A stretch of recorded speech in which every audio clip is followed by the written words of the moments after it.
Whenever I listen back to something that I do, it just makes me feel weird. Hi, my lovely. Hi. Welcome to America's Got Talent. There are moments in television history that stop you completely. Moments where you forget to breathe, where the popcorn goes cold in your hands, and where the entire world seems to pause just long enough to witness something extraordinary. The night Courtney Hadwin walked onto the America's Got Talent stage was one of those moments. She was 13 years old, barely 5 feet tall, wearing a black leather jacket that looked like it belonged to someone twice her age. The audience had no idea what was coming. The judges had no idea what was coming, and honestly, neither did Courtney herself.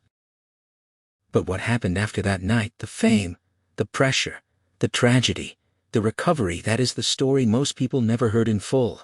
Today, we are going to tell it. Every chapter, every detail. Because Courtney Hadwin is not just a girl who sang well on a competition show. She is a young woman whose life became a masterclass in courage, heartbreak, and the kind of resilience that cannot be taught. So settle in, because this story deserves every minute of your attention. To understand what Courtney Hadwin became, you first have to understand where she came from. And where she came from was about as far from a Hollywood spotlight as you can get. Hesleden is a small, quiet village tucked away in County Durham, in the northeast of England. It is the kind of place where everyone knows your name, where the roads are narrow and the skies are wide, and where ambitions sometimes feel bigger than the town itself. It was here, on the 6th of May in 2004, that Courtney Hadwin was born to her parents, Anne-Marie and Paul Hadwin. By every account, she entered the world as a perfectly ordinary baby girl in a perfectly ordinary family. But there was something inside her that was anything but ordinary. Music found Courtney before she could even fully speak. Her mother, Anne-Marie, had a habit of filling the house with sound classic soul records, rhythm and blues, the kind of music that gets into your bones and refuses to leave. Little Courtney, barely old enough to walk steadily, would hear those records and just light up. She would raise her tiny hands in the air and move her body to the rhythm with a joy that was completely instinctive and completely real. There was no performance in it at that age. It was pure, unfiltered love. By the time she was 8 years old, her school had introduced her to structured singing lessons. Her music teacher took one listen to Courtney's voice and immediately understood that something unusual was present in that child's throat. The tone was rich.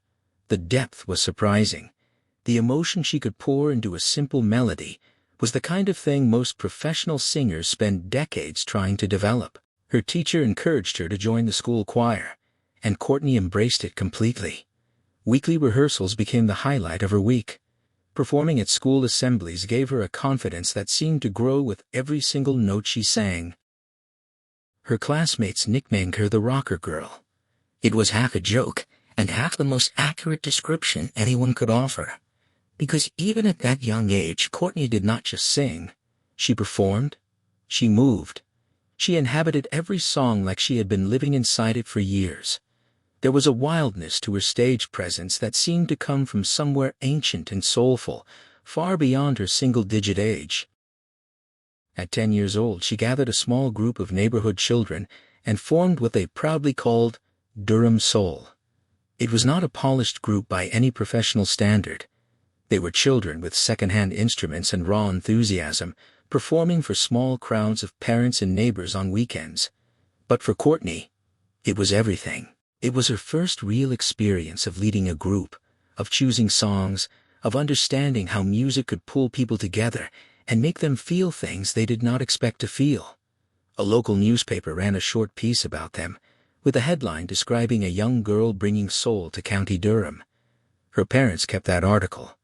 Courtney read it, until the edges went soft.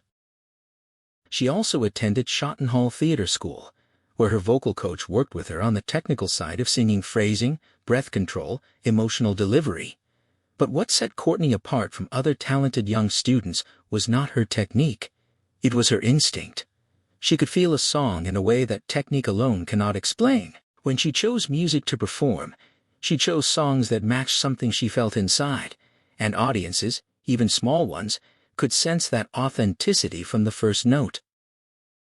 By the time she was 12, Hesleden had become too small for her dreams, not because she had outgrown the people she loved, but because the gift inside her was pushing at the walls. She wanted to share it with the world. She did not know exactly how to do that yet, but she was already saving her pocket money and writing down her goals in a notebook she kept beside her bed. She was a child with a plan, and the plan was enormous. The question was whether the world was ready to hear her. In the summer of 2018, Courtney Hadwin boarded a plane to the United States for the first time in her life. She was 13 years old, traveling with her family to compete on America's Got Talent, one of the most watched television talent competitions on the planet. The sheer scale of what she was attempting is worth pausing on for a moment. Thousands of acts audition for that show every single season. Most are adults with years of experience and professional training. Courtney was a teenager from a village in northeast England, with a notebook full of dreams and a voice she had barely even begun to fully understand herself. She arrived in Omaha, Nebraska, for her audition at the CenturyLink Center, carrying a small suitcase and a focus that people around her described as almost eerie in its calm. She had every reason to be terrified. She was far from home, surrounded by strangers, about to stand in front of some of the most critical judges in the entertainment industry, in front of a live audience of thousands, with cameras broadcasting the whole thing to millions more. And yet, by every account from people who were there that day, Courtney Hadwin walked through those backstage corridors like she had been preparing for this exact moment her entire life, because she had. When she stepped out onto that stage, the audience took one look at her and made an immediate decision. They assumed they knew what was coming. A sweet little girl, a pleasant little voice, maybe something cute and forgettable. The judges had seen hundreds of acts already. Simon Cowell leaned back in his chair with the relaxed expression of a man who has heard everything. Heidi Klum offered an encouraging smile. Howie Mandel settled in. Mel B waited. And then the music started. The opening notes of Piece of My Heart filled the arena, and Courtney Hadwin opened her mouth and released something that had absolutely no business coming out of a 13-year-old girl from County Durham. Her voice cracked and soared with the kind of raw, ragged soul power that Janis Joplin herself built an entire legend upon. She stomped her foot. She threw her head back. She moved like someone who had been possessed by every great soul singer who had ever lived, channeled through the small girl in a leather jacket on a stage in Nebraska. The audience was on their feet within the first 30 seconds. Not politely on their feet. On their feet, the way people stand when something genuinely shocks them into awe. Simon Cowell hit his golden buzzer. That buzzer means something very specific on America's Got Talent. It means that one judge, out of their own personal allowance for the entire season, has decided that what they just witnessed deserves to skip every other round and go directly to the live shows. Simon Cowell, a man who has sat in judgment of performers for decades and who is famously difficult to impress, used his golden buzzer on a 13-year-old girl from a village most Americans had never heard of. Golden confetti rained down from the ceiling. The audience was in a complete frenzy. Backstage, Courtney's mother was in tears. In the short interview that followed, Courtney was asked what she wanted people to feel when they heard her sing. She thought about it for a moment and said simply that she loved to sing because it made her feel free. The simplicity of that answer from a child standing in the middle of what had just become a life-changing moment hit viewers directly in the chest. It was not a rehearsed answer. It was not a calculated piece of interview strategy. It was just the truth, stated plainly by a young girl who had always known exactly what music meant to her. The clip of her audition was uploaded that night. By morning, it had crossed 10 million views. Within a week, it had been shared by people in countries Courtney had never visited, translated into languages she did not speak, and praised by music fans who had spent their entire lives following the artists she had grown up listening to. News outlets from major American papers to international broadcasters ran pieces describing her as a teenage Janis Joplin. The comparison was meant as the highest possible compliment, and it landed that way. Courtney Hadwin had walked into that arena as an unknown teenager from England. She walked out as a name the entire world was suddenly saying. What happens to a 13-year-old girl when the entire world suddenly wants a piece of her? That is not a question the entertainment industry often stops to ask carefully enough, and in Courtney's case, the answer unfolded in ways that were both triumphant and genuinely difficult. The weeks following her golden buzzer moment were a whirlwind of a scale that most adults would have found overwhelming.